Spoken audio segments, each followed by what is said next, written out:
Nabi kata salatun la turad, tiga perkara jangan kamu tolak, kata Nabi sallallahu alaihi wasallam. Yang pertama al-wasaidu, bantal.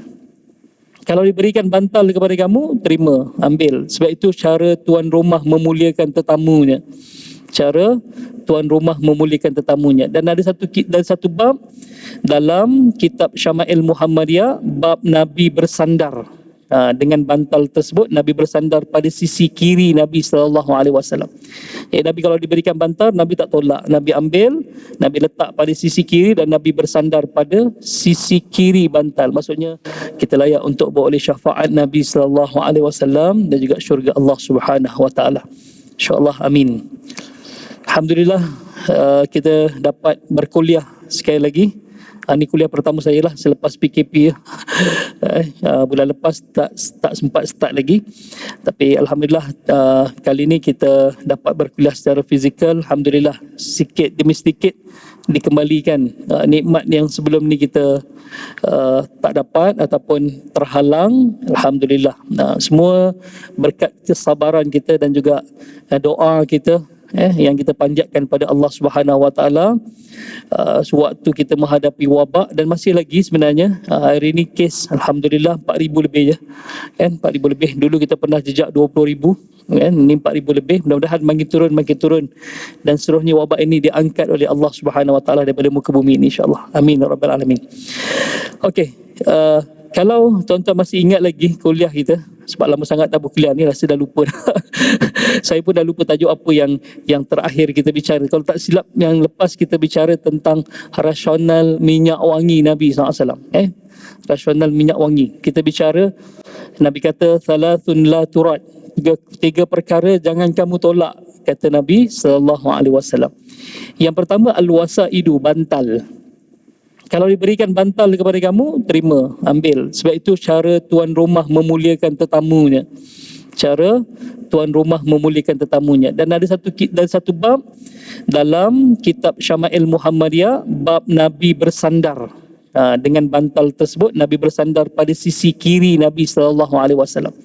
Nabi kalau diberikan bantal, Nabi tak tolak, Nabi ambil, Nabi letak pada sisi kiri dan Nabi bersandar pada sisi kiri bantal. Maksudnya pada sisi lambung kiri Nabi SAW dan bersandar pada bantal. Kalau kita lihat kenapa bila bersandar Nabi dahulukan yang kiri, tapi dalam perkara yang lain Nabi dahulukan yang kanan. Nabi dahulukan yang kanan. Rupa-rupanya kalau kita bersandar pada sisi kanan kita akan membataskan tangan kanan, membataskan pergerakan tangan kanan. Mungkin bila dihidangkan kepada kita buah-buahan, contohnya buah kurma, kita terpaksa ambil dengan tangan kiri dan makan dengan tangan kiri, ataupun minum dengan tangan kiri sebab tangan kita ni terbatas, sebab kita bersandar pada sisi kanan. Tetapi Nabi SAW bila diberikan bantal, Nabi akan bersandar pada sisi kiri dan memberikan kebebasan pada tangan kanan. Sebab Nabi SAW kalau bercakap, tangannya bergerak, berbicara, mengisyaratkan sesuatu. Kalau adalah bersandar pada tangan kanan, yang memberi isyarat mungkin tangan kiri, kan? Sebab itulah hikmah rasionalnya Nabi bersandar pada sisi kiri. Itu yang pertama. Yang kedua, kita tahu jantung kita sebelah kiri, kan? Jadi kita memberi kerehatan pada jantung sebenarnya. Memberi kerehatan pada jantung sebelah kiri ni. Itulah yang kita bincang lepas. Yang kedua, kata Nabi SAW, jangan tolak bila diberikan kepada kamu adalah ad-duhnu wat-tib, minyak wangi dan minyak wangi. Kenapa Nabi SAW kata jangan tolak minyak wangi? Sebab yang pertama, bau yang wangi ini keluar daripada syurga. Wangian ni keluar daripada syurga. Dalam satu hadis, Nabi SAW sebut, idza u'tiya ahadukum, bila diberikan salah seorang daripada kamu, ar-raihan, iaitu minyak wangi. Ar-raihan tu jenis wangian lah, minyak wangi. Fala yaruddahu, jangan tolaknya. Fala yarudduhu, jangan tolak. Fa innahu kharaja minal jannah, sebab minyak wangi ini ataupun bau yang wangi ini keluar daripada syurga. Sebab itu jangan tolak minyak wangi, kecuali minyak senyonyong lah. Calik-calik ikut balik rumah tak tahulah, kan. Yang kedua, ketika mana kita ihram, dalam keadaan ihram haji ataupun umrah, berwangi-wangian tu adalah salah satu pantang larang dalam ihram. Kalau orang beri minyak wangi, tolaklah time tu, sebab kalau kita pakai kena dam. Jadi Ada. Cuma Nabi SAW kata jangan tolak minyak wangi. Duhni, watib, minyak wangi jangan tolak. Pertama sebab dia keluar daripada syurga. Yang kedua, sebagaimana Allah turunkan api atas muka bumi ini sebagai simbol kepada kepanasan api neraka, Allah turunkan wangian ataupun bau wangi dalam dunia ini sebagai simbol kepada syurga. Simbol kepada syurga. Jadi orang yang suka berwangian ni, dia suka kepada syurga sebab wangian ni simbol kepada syurga. Okay. Yang ketiga, para malaikat suka berdamping dengan orang yang wangi. Para malaikat suka berdamping dengan orang yang wangi. Sebab itu malaikat tak masuk dalam tandas. Sebab tandas ni tempat yang kotor, tempat yang tidak berbau harum dan seumpamanya, tempat jin, tempat syaitan kan. Sebab itu malaikat tak akan ikut kita masuk dalam tandas. Sebab malaikat tak suka bau busuk, tak suka seseorang yang bau busuk. Sebab itu para ulama kata bila seseorang itu berkata bohong, bercakap bohong, akan mengeluarkan suatu bau yang terlalu busuk sehingga malaikat yang mendampinginya atau malaikat yang menjaganya lari. Dan bila bau itu hilang, barulah malaikat itu datang kepada orang tersebut. Sebab itu malaikat tak suka bau busuk. Jadi malaikat suka bau wangi. Jadi dia akan berdamping dengan orang yang wangi-wangi je. Orang yang wangi-wangi. Yang ketiga, bila didampingi oleh para malaikat, syaitan akan menjauh daripadanya sebab syaitan tak suka yang wangi. Jin pun tak suka yang wangi-wangi. Sebab itu ada salah satu perubatan Islam, caranya adalah calik minyak wangi. Biar wangi, jin tak suka. Itu ada salah satu cara perubatan Islam, salah satu perubatan Islam. Tapi kalau kita pakai minyak wangi, kita akan dijauhi daripada syaitan dan jin. Syaitan dan jin. Yang kelima, dari sudut rasional sains dia ataupun kesihatan, bau yang wangi ini dia tu dipanggil aromaterapi. Boleh membangkitkan sesuatu, boleh memberikan kesegaran kepada kita seumpamanya lah. Boleh menghilangkan stres kita. Kalau minyak wangi daripada lavender itu dikesan, minyak wangi ni boleh mengurangkan stres. Lavender ni adalah bau untuk ketenangan. Untuk ketenangan. Ada orang yang mengidap penyakit insomnia, susah nak tidur malam, lavender yang terbaik. Tapi dalam kereta sangat tidak digalakkan untuk letak minyak wangi yang bau lavender, boleh menyebabkan seorang tu terlelap. Lavender tak sesuai. Sebab lavender ni untuk terapi orang yang susah nak tidur. Yang bagus dalam kereta apa? Yang sifatnya macam tajam sikit. Contohnya macam limau, citrus dan seumpamanya. Itulah disebut tentang tu. Jangan letak pandan pula. Nanti setiap hari nak berhenti, lapar. Bau pandan. Ataupun ada sekarang bau vanila. Bau vanila, aduh, asyik lapar je. Setiap hari nak berhenti sebab bau lapar. Jadi yang kelima, dari sudut rasional sains atau rasional kesihatan, dia dapat membangkitkan sesuatu. Sebab itu selain daripada kita bauan tersebut, kita calit pada tangan ataupun pada kulit ni, dia organik. Sebab itu minyak wangi ni semua diperbuat daripada organik kan. Jadi boleh merangsang kulit-kulit kita dan boleh merangsang sel kita. Itu yang terbaiknya tentang minyak wangi. Sebab itu Nabi SAW kata jangan tolak minyak wangi. Okay, itu yang kita berhenti pada pertemuan kita yang lepas. Dan yang ketiga, nak komplitkan jugalah. Yang ketiga, kata Nabi SAW, jangan tolak adalah susu. Bila diberikan kepada kamu 3 perkara, jangan tolak. Yang ketiga tu adalah susu. Sebab kata Nabi SAW dalam sebuah hadis, tidak aku ketemui dalam dunia ini yang ada padanya makanan dan minuman melainkan susu. Makanan dan minuman melainkan susu. Sebab itu kalau kita lapar, kita yang ada gastrik ni, rasa kalau tak sempat makan, minum susu, insyaAllah. Pada susu itu ada makanan dan ada minuman. Sebab itu anak-anak kita yang kecil, kalau kita rujuk dalam kitab fiqh, hukum najis, muhaffafah, najis yang ringan adalah bayi lelaki yang berusia 2 tahun ke bawah tidak mengambil makanan yang lain selain daripada susu ibunya. Ada ke manusia boleh hidup 2 tahun tanpa makan apa-apa? Tak boleh kan? Tapi boleh. Sebab itu dalam kitab fiqh dia kata ada. Bayi yang 2 tahun ke bawah, dia hanya makan, dia hanya minum susu ibunya tanpa ambil makanan yang lain. Jadi hukum najisnya muhaffafah. Najisnya ringan. Orang lelaki, bayi lelaki, bayi perempuan tak. Bayi lelaki saja. Bayi perempuan dia lain sikit. Okay? bayi lelaki. Jadi rupanya pada bayi ni kalau dia minum susu tanpa ambil makanan pun dah cukup dah. Maksudnya pada susu itu ada makanan dan minuman. Itu yang pertama. Yang kedua, kata Nabi SAW, jangan tolak susu. Sebab apa? Sebab susu ni adalah minuman yang mulia. Susu adalah suatu yang dihidangkan kepada Nabi SAW dalam Isra' dan Mi'raj Nabi SAW. Ketika itu Nabi dibentangkan dengan dua. Pertama, minuman yang masyhur iaitu arak. Yang kedua, minuman yang terbaik iaitu susu. Nabi pilih susu. Nabi tak ambil arak, walaupun arak masyhur ketika itu. Nabi ambil susu. Dan kata malaikat Jibril kepada Nabi SAW, kamu telah memilih sesuatu yang terbaik. Kamu telah memilih sesuatu yang terbaik. Yang ketiga, susu ni dari sudut sains, dia memiliki antibiotik sendiri. Antibiotik sendiri. Baik tu orang tua-tua kata kalau kita ni sakit mata, yang mata kita merah tu, orang tua-tua kita pula cakap jangan sebut sakit mata. Nanti kalau sebut sakit mata jangkit. Jadi kena sebut sakit lain. Dia suruh tukar sakit lain. Kalau ingat lagi, jangan sebut sakit mata nanti jangkit. Sebut sakit, minta maaf, sebut sakit bontot dia kata. Jangan sebut sakit mata nanti jangkit. Kalau sebut sakit bontot tak jangkit. Kan? Wallahu alam, macam mana boleh jangkit? Allah alam, kan? Jadi cara perubatan orang-orang dulu, orang-orang tua, kalau sakit mata ni, dia kata ambil susu ibu tu, susu ibu yang sedang menyusukan, ambil titik dalam mata. Titik dalam mata, insya-Allah sembuh, dia kata. Insya-Allah sembuh. Sebab rupanya pada susu ni dia ada antibiotik yang boleh membunuh bakteria, yang boleh membunuh bakteria. Sebab itu bayi yang Allah SWT yang minum susu dia sihat. Dia kurang kena penyakit, sebab itu susu ibu adalah susu yang terbaik. Itulah sebut 3 perkara kita bincang. Okey.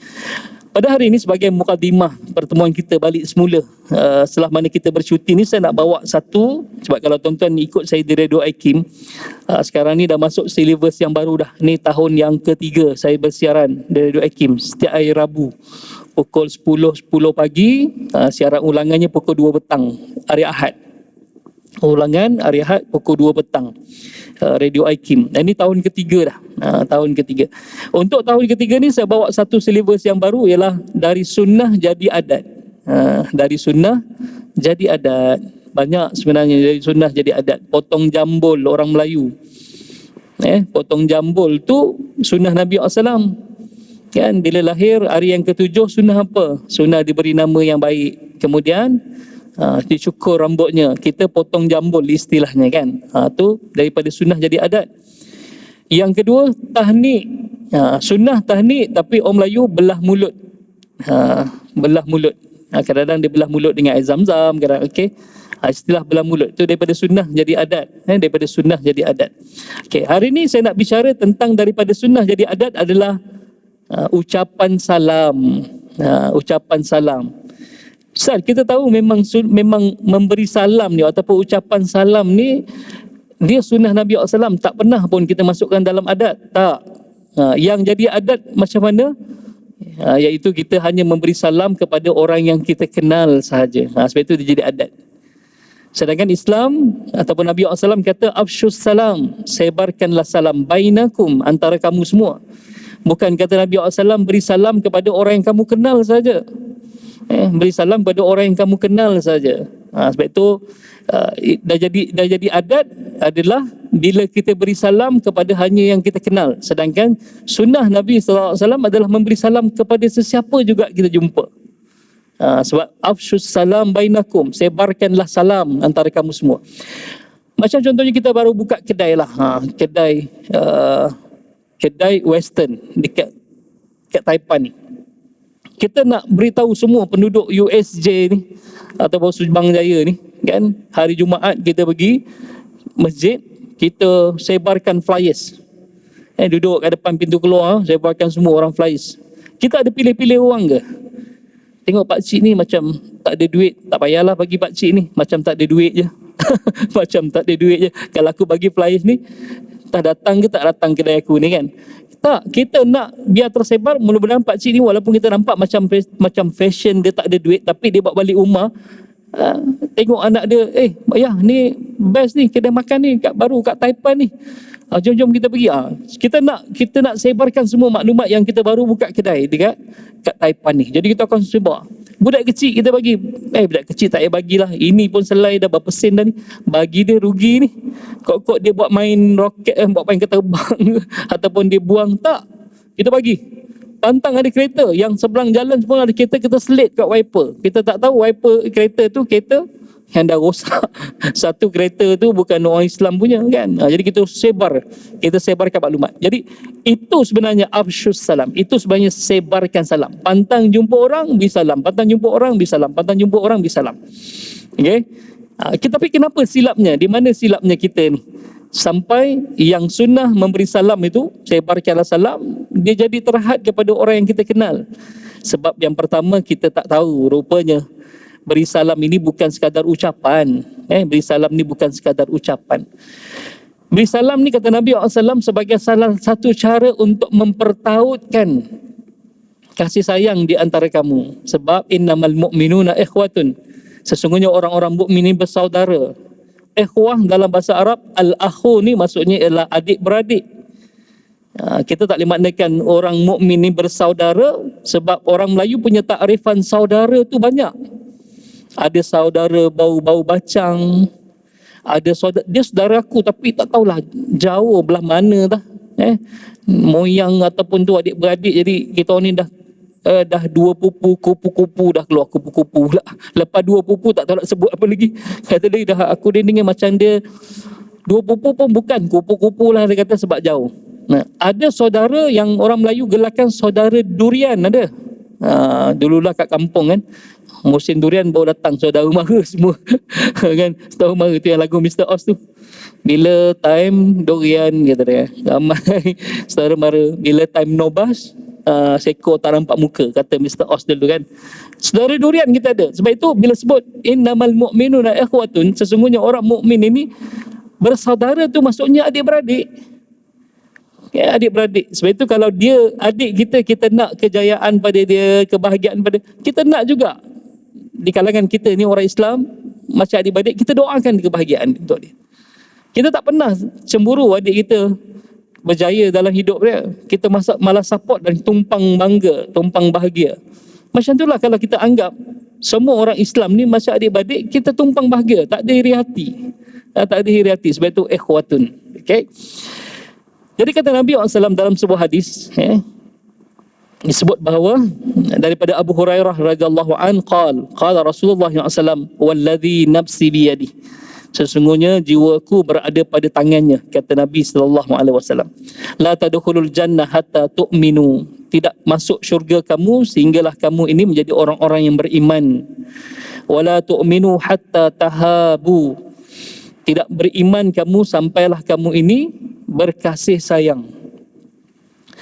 Awala adullukum ala syai'in idza fa'altumu tahabbtum, maukah kamu aku tunjukkan, ataupun awala, adakah aku pernah tunjukkan kepada kamu, ala syai'in, atas sesuatu, idza fa'altumuhu, bila kamu buatnya, bila kamu lakukannya, bila kamu amalkannya, tahabbtum, nescaya kamu akan saling berkasih sayang.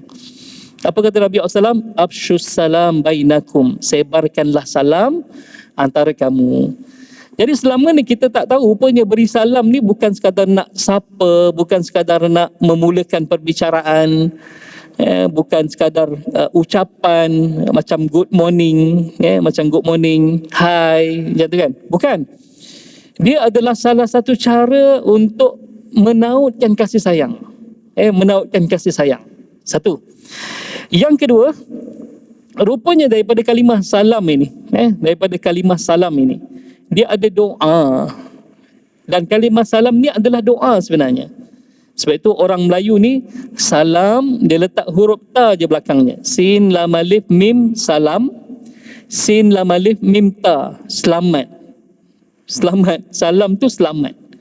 Jadi rupanya, ucapan salam ni adalah doa selamat kepada saudara kita. Doa sebenarnya, keselamatan. Dia sebut Assalamualaikum, bermaksud selamat atas kamu. Ustaz, kalau seorang kan kaifahaluka seorang, tapi kenapa kalau seorang pun kita letak kum? Perempuan kalau seorang kan ki, patutnya Assalamualaiki. Kalau dia perempuan lebih daripada 3 orang, Assalamualaikunna. Kan itu cerita Piramli tu. bila isteri Alibaba datang nak pinjam gandum kan dekat rumah Kasim Baba, dia masuk daripada dapur. Kat dapur tu adalah isteri Kasim Baba, Marjina dengan siapa lagi? Lupa nama dia. Okey, dengan Sarimah tu kan. Sarimah tu Marjina, yang tu Aloya. Aloya dengan Marjina. Yang isteri Alibaba beri salam, Assalamualaikunna. Betul lah ikut kaedah. Sebab yang kat dapur tu perempuan. Kalau dia beri salam dari depan, ada apa nama Kasim Baba, jadi ada dhamir untuk lelaki, ganti nama lelaki mungkin Assalamualaikum, tapi daripada dapur Assalamualaikunna. Assalamualaikunna, betul Assalamualaikunna ikut kaedah. Tapi kenapa orang perempuan pun kita sebut Assalamualaikum? Rupanya kum ini adalah ganti nama menghormati. Ganti nama menghormati. Sebab itu disebut ganti nama menghormati.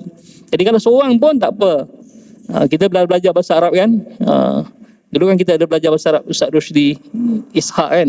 Yang KL Dafulsa dekat Masjid Al-Falah ni. Okay. Assalamualaikum untuk seorang. Tapi kalau seorang pun kita letak kum. Kenapa? Kum ni adalah ganti nama yang menghormati. Jadi Assalamualaikum, maksudnya kum itu adalah ganti nama, kita hormat pada dia. Sebab itu seorang pun Assalamualaikum. Seorang pun Assalamualaikum. Okay. Assalam maksudnya selamat. Kum atas kamu. Doa rupanya.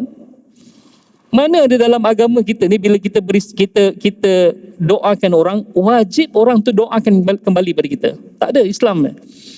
Itu hukum jawab salam. Bukan sekadar jawab, tapi hukum mendoakan kembali adalah wajib selama mana orang tu doakan kita.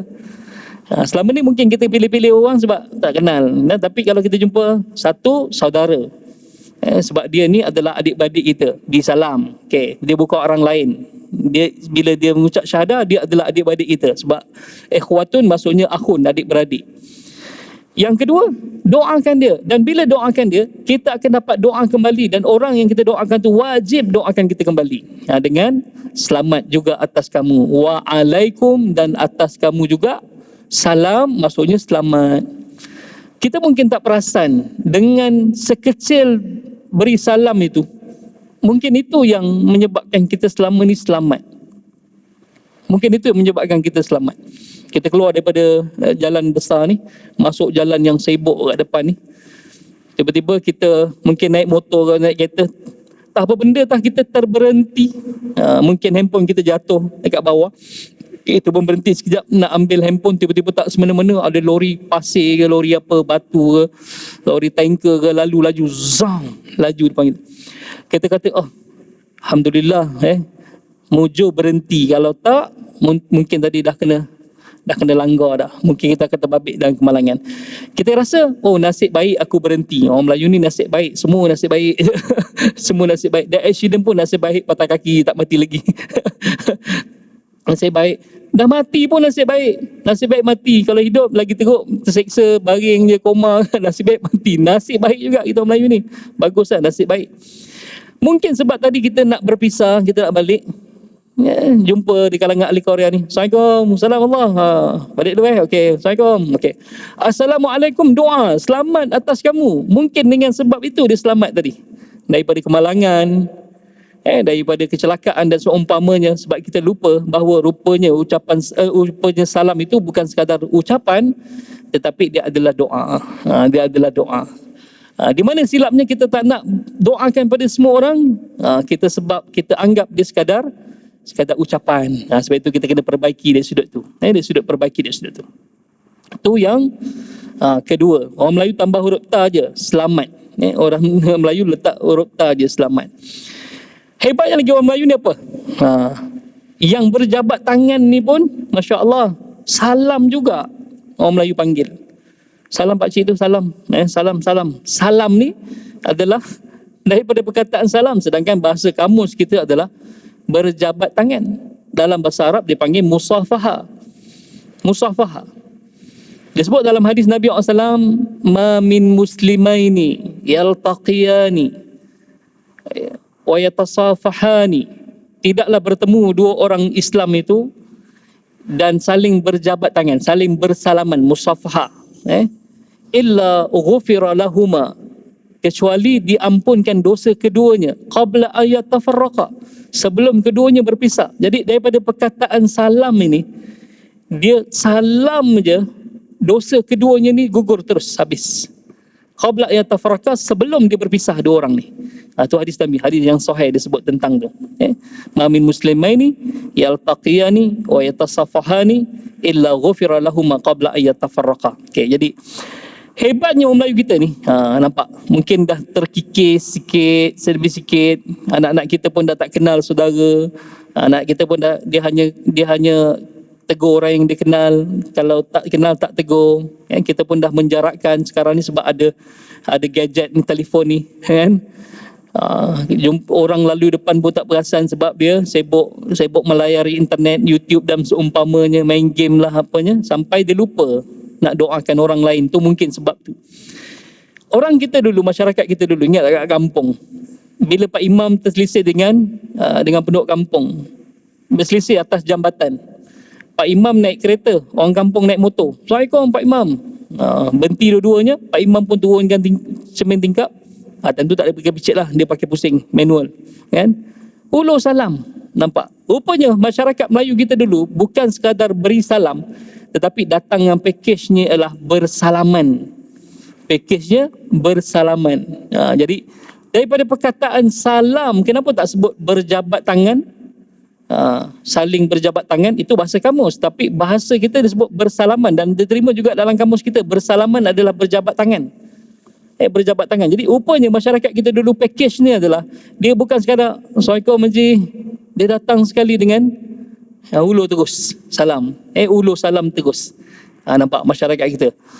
Cuma dia dah jadi adat dah. Kita tak tahu punya bersalaman tu sunnah Nabi SAW. Bersalaman sunnah Nabi SAW.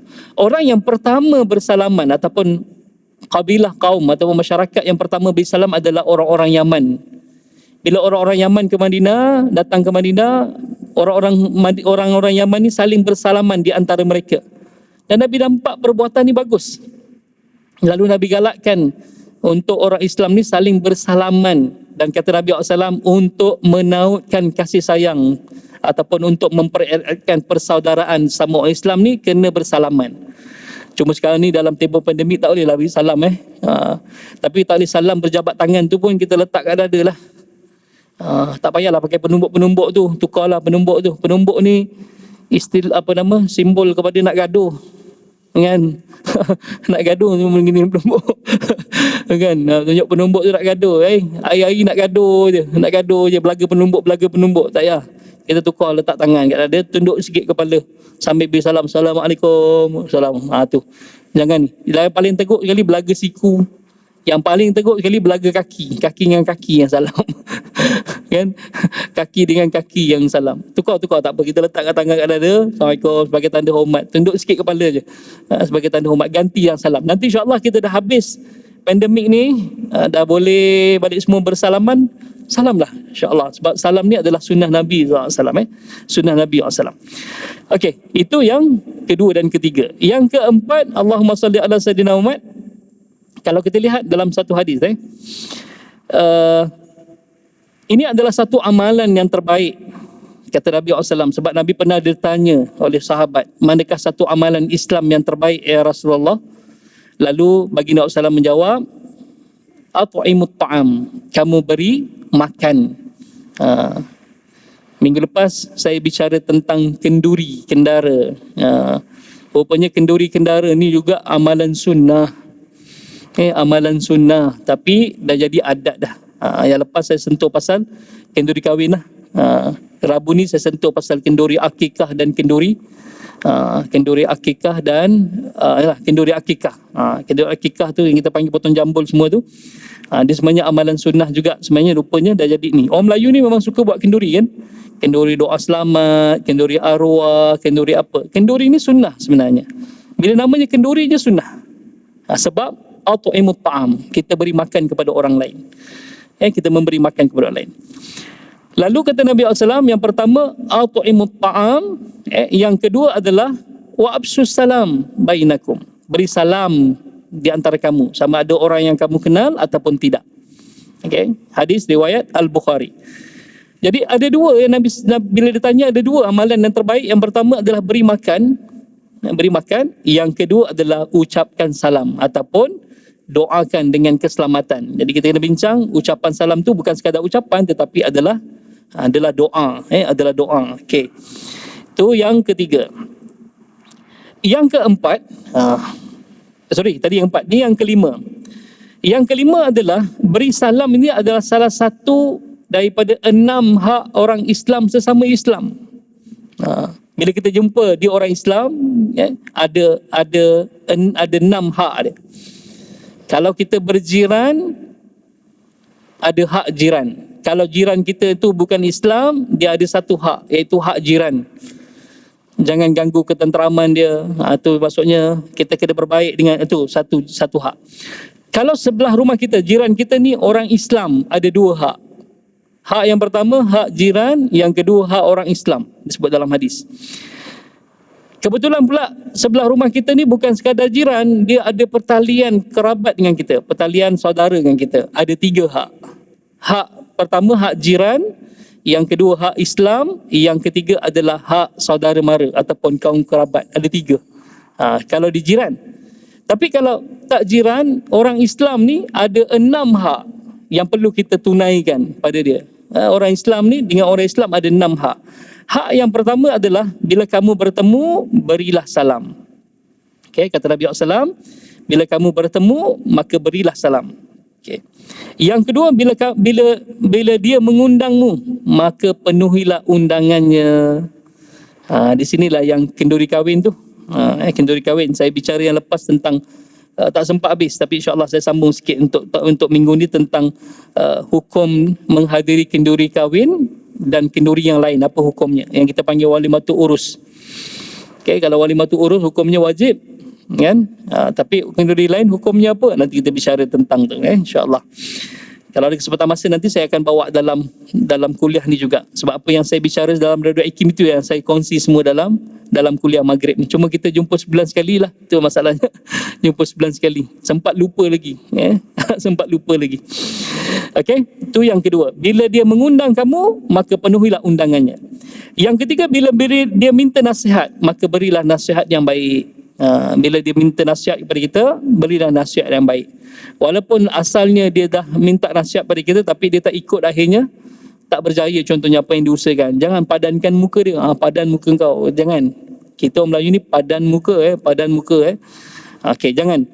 Kalau dia minta nasihat yang baik, beri nasihat yang baik. Itu hak seseorang Muslim dengan Muslim yang lain. Yang keempat, bila dia bersin lalu dia mengucapkan Alhamdulillah, maka doakan dia dengan doa yang beroleh rahmat. Yarhamkumullah, yarhamkumullah.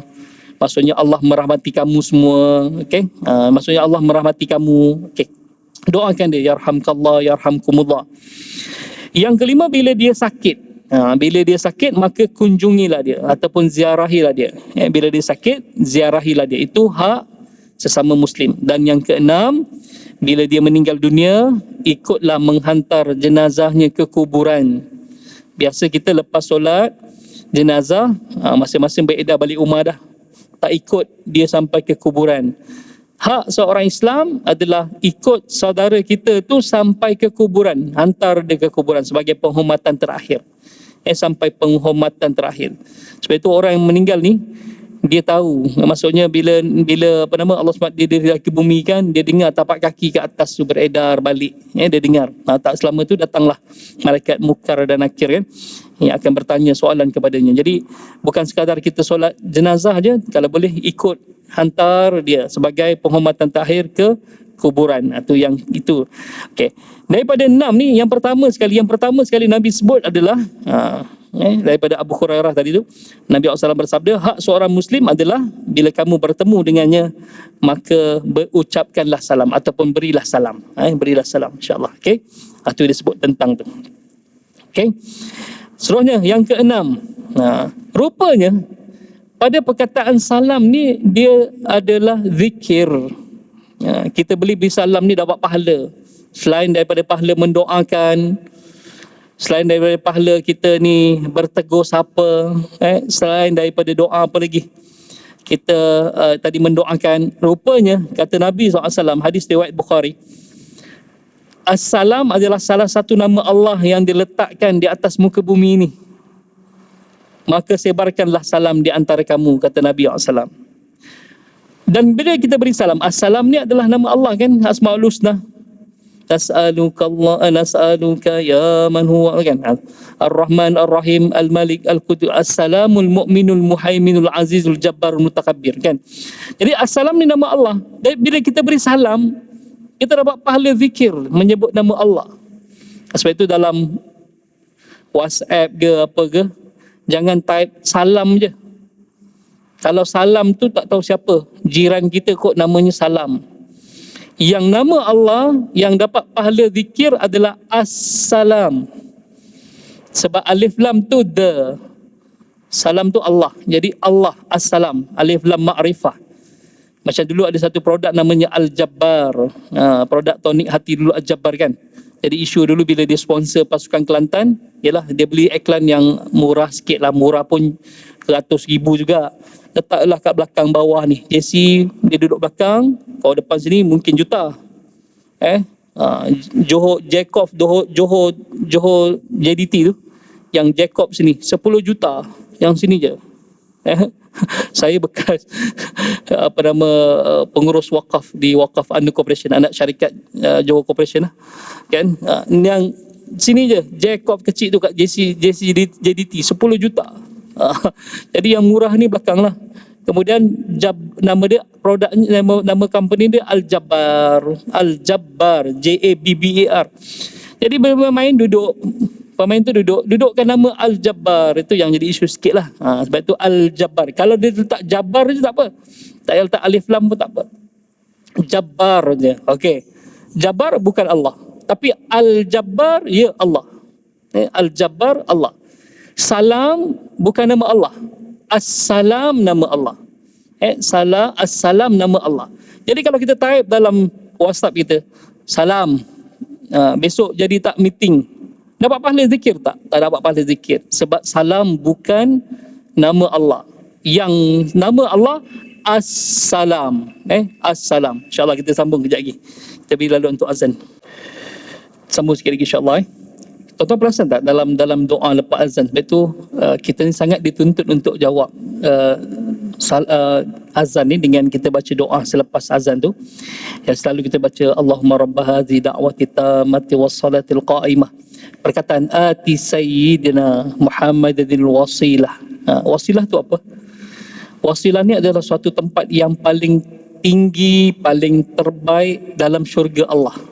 Jadi Nabi minta doa, mudah-mudahan Nabi ni jadi orang yang duduk di tempat itu, al-wasilah.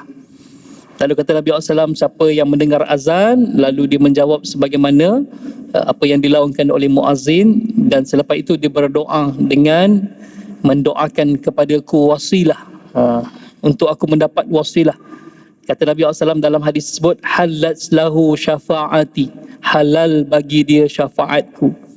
Atau dalam riwayat yang lain disebut halat lahu syafa'ah, halal bagi dia syafaat, maksudnya wajib atas dia syafaat. Hanya doa tu je. Ada perkataan wasilah, kan? Wasilah tu nama tempat yang baik di syurga Allah Subhanahu Taala. Ini pun antara sudah Nabi SAW yang kita mungkin terlepas pandang, tak rujuk pun terjemahannya ataupun tak tahu pun perbahasan di sudut wasilah tu apa. Wasilah ni tempat yang paling terbaik, yang paling tinggi dalam syurga Allah. Jadi Nabi pun berharap supaya dia diberikan wasilah itu. Jadi bila kita doa ati sayyidina Muhammadin wasilah, ya Allah berikanlah kepada Nabi Muhammad SAW al-wasilah itu. Kata Nabi SAW, siapa yang mendoakan dengan aku untuk mendapatkan wasilah, halat lahu syafaati, halal bagi dia atau wajib atas dia syafaatku. InsyaAllah besar syafaat di akhirat nanti tak ada tolok tandingnya, melainkan syafaat adalah suatu yang sangat berharga, yang akan menyelamatkan seseorang itu daripada api neraka Allah. Okey. Itu yang kedua. Itu yang keenam tadi kita bincang, perkataan salam. Jadi jangan tulis salam je, salam, S-A-L-A-M, salam. Tak dapat pahala zikir sebab nama Allah adalah As-Salam. Lagi teruk kalau kita beri salam kat orang, Assalamualaikum. Masya Allah. Punya nak kuat tu dah hilang dah. Assalamualaikum. Assalamualaikum kan. Dah tak ada yang Assalamualaikum, dah tak ada. Assalamualaikum, hilang assalamnya. Tak dapat pahala zikir, sedangkan dapat pahala free ni. Type je assalam, dapat pahala free, pahala zikir. Fadhkuruni azkurukum, kata Allah. Siapa ingat aku ingat mereka. Masya Allah. Kalau kita sebut nama Allah, kita ingat Allah, Allah ingat kita. Allah ingat kita. Sebab itu jangan type salam je. Ataupun kalau beri salam, jangan nak punya kuat, hilang as-salam tu, alif lam tu hilang. Tak dapat pahala zikir pada kita. Masya Allah. Dengan beri salam, kita dapat doa, umpamanya dapat zikir. Yang ketujuh, ada satu kisah Sayyidina Anas bin Malik radhiyallahu an. Dia melewati satu kumpulan kanak-kanak yang sedang bermain. Lalu Sayyidina Anas ni beri salam kepada kumpulan kanak-kanak ni. Assalamualaikum adik, Assalamualaikum semua kan kata. Lalu ada yang bertanya kepada Anas. Lalu Anas menjawab, dahulu pun Rasulullah SAW juga melakukan seperti ini. Iaitu Nabi SAW, dia bila melewati kumpulan kanak-kanak yang sedang bermain, Nabi beri salam kepada kanak-kanak ni. Apa kita dapat ambil daripada hadis? Rupa-rupanya beri salam ni adalah salah satu cara untuk menundukkan ego kita, untuk merendahkan ego kita. Kita kadang-kadang nak beri salam ni, lagi-lagilah kita pangkat besar dalam pejabat ni, dalam kementerian kita ke. Kita tunggu orang bawahan beri salam kat kita. Orang bawahan beri salam kat kita, kan? Sepatutnya kita ni memberi salam kepada anak buah kita, ataupun kita beri salam siapa je kita jumpa. Kita kaya ke, kita orang tua ke, kita beri salam dulu. Orang pertama beri salam dulu. Sebab dengan beri salam rupanya dia boleh menundukkan ego kita, boleh merendahkan ego kita. Orang yang memberi salam ni secara psikologinya dilihat bahawa orang ini adalah orang yang pertama mudah didekati, yang kedua orang yang tak sombong, orang yang tak ego. Sebab itu saya, kalau tuan-tuan ikut saya dalam Radio Hakim, saya memang bawa 5 tu. Cuma malam ni tak sempat. Dengan SOP baru ni, bila azan isyak je kita kena stop dah sebenarnya. Tak apa, nanti insyaAllah kalau ada kesempatan masa yang panjang kita buat. Saya bawa 5. Pertama, rasional dari sudut psikologi, rasional dari sudut sains, rasional dari sudut kesihatan, sains lain, kesihatan lain, rasional dari sudut akhlak, akhlak ni dari sudut agama. Yang kelima adalah rasional dari sudut adat Melayu. Rupanya ada juga rasional ni daripada sudut adat Melayu. Kadang-kadang kita tak perasan. Orang Melayu selalu sebut-sebut.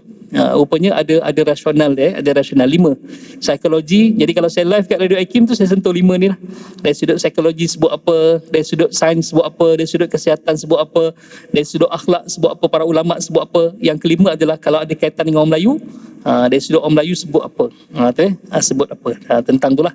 InsyaAllah. Cuma malam ni tak sempat lah nak sentuh secara detail tentang psikologi. Tapi disebut dalam satu satu penulisan, The Psychology of Greeting and First Impression. Ada satu kajian tentang ni. Maksudnya dari sudut ni dia kata orang yang pertama memberi salam itu orang lain dapat menilai rendah diri seseorang. Sekejap. First impression, seseorang dapat menilai rendah diri seseorang daripada orang yang pertama memberi ucapan tu. Sebab itulah Sayyidina Anas bin Malik, dia beri salam kepada kumpulan anak-anak, sebab Nabi SAW juga memberi salam kepada kumpulan anak-anak. Dengan cara itu kita dilihat sebagai tak sombong, kita dapat merendahkan ego kita. Itu antara kebaikan kita dapat. Saya buat ulangan sedikit. Beri salam ni yang pertama adalah doa sebenarnya. Bukan sekadar ucapan, bukan sekadar sapaan, ataupun bukan sekadar pembuka bicara je untuk kita tegur orang tu, tak. Kita kena niatkan sebagai doa. Okay. Sebab perkataan salam tu tambah huruf ta, selamat. Jadi doa selamat ke atas saudara kita. Yang kedua adalah kita akan saling mencintai. Sebab kata Nabi SAW, bila kamu buat satu perkara ni, awala adullukum ala syai'in iza fa'altumuhu tahabbabtum. Bukankah aku pernah cerita pada kamu ataupun beritahu pada kamu, ada satu amalan ni kalau kamu buat, kamu akan saling berkasih sayang. Kata Nabi SAW, afsyus salam bainakum, sebarkanlah salam antara kamu. Yang ketiga adalah amalan terbaik yang pernah Nabi sebut bila para sahabat tanya apakah amalan yang terbaik dalam Islam. Lalu kata Nabi SAW, pertama at'imut ta'am, beri makan. Yang kedua afsus salam, beri salam. Okay. Yang ketiga hak orang Islam sesama Muslim. Yang keempat, cara mendekatkan diri dengan Allah itu zikir, dapat pahala zikir, sebab assalam itu adalah salah satu nama Allah yang diletakkan atas muka bumi, maka sebarkanlah salam. Hadis riwayat Bukhari. Dan yang terakhir tadi kita bincang adalah tanda seorang yang tawaduk, sebab Nabi SAW juga memberi salam kepada orang yang kepada anak-anak kecil. Dan dalam kajian the psychology of greeting and first impression, disebut first impression seseorang dapat menilai seseorang rendah diri seseorang dari orang yang pertama memberi salam. Rupanya Masya Allah. Lepas daripada ni kita kena tukar dah, bukan hanya beri salam kepada orang yang kita kenal saja, tapi kita sebarkanlah salam. Kita sebarkan salam. Pantang jumpa orang kat supermarket berselisih, beri salam. Rasa senang beri salam. Assalamualaikum. Tak perlulah Assalamualaikum warahmatullahi wabarakatuh, panjang sangat pula. Kan? Sekadar Assalamualaikum. Salam. Jumpa Assalamualaikum. Salam. Mudah-mudahan kita dapat pahala yang besar daripada Allah Subhanahu Wa Taala. Jadi cukup sekadar itu. Yang baik daripada Allah Subhanahu Wa Taala, yang kurang dan lemah itu atas kejahilan dan lemahnya ilmu saya. Aqulu qali hadza wa astaghfirullah li wa lakum. Assalamualaikum warahmatullahi wabarakatuh. A'udzubillahi minasyaitonir rajim. Bismillahirrahmanirrahim. Alhamdulillahirabbil alamin. Wassalatu wassalamu ala asyrafil anbiya'i wal mursalin wa ala alihi washabbihi ajmain. Allahumma nawwir qulubana bi nuri hidayatik. Bila cahaya pada hati kami dengan cahaya hidayahmu. Kama darasta anta min syamsi, sebagaimana engkau beri cahaya ke atas muka bumi dengan cahaya mataharimu, abadan selama-lamanya bi rahmatika ya arhamar rahimin. Allahumma faqihna fid din, ya Allah, bila kami kefahaman mendalam tentang agamamu ya Allah, wa alimna ta'wil, dan bila kami kefahaman dalam tentang Al-Quranmu ya Allah. Allahumma inna na'udzubika minal barasi wal juruni wa juzami wa min sayyil asqam. Ya Allah, peliharalah kami dan jauhkanlah kami daripada segala wabak penyakit yang berjangkit, terutamanya COVID-19. Angkatlah segera daripada muka bumi ini ya Allah. Rabbana atina fid dunya hasanah wa fil akhirati hasanah wa qina adzabannar. Wa sallallahu ala sayidina Muhammad wa ala alihi wa sahbihi wa baraka wasallam. Walhamdulillahi rabbil alamin. Taqabbalallahu minkum minna wa minkum taqabbal ya karim.